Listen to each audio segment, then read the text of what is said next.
Ok, allora, sono qui nel mio studio a lavorare alla Pietà. Ho appena finito una sessione di diverse ore mattutina.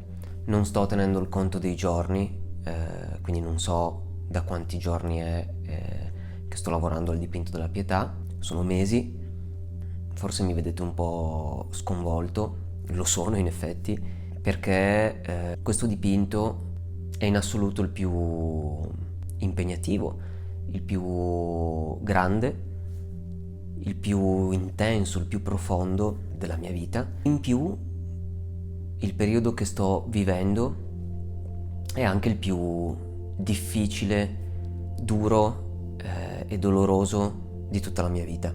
Quindi, in qualche modo, Dio ha voluto che le due cose coincidessero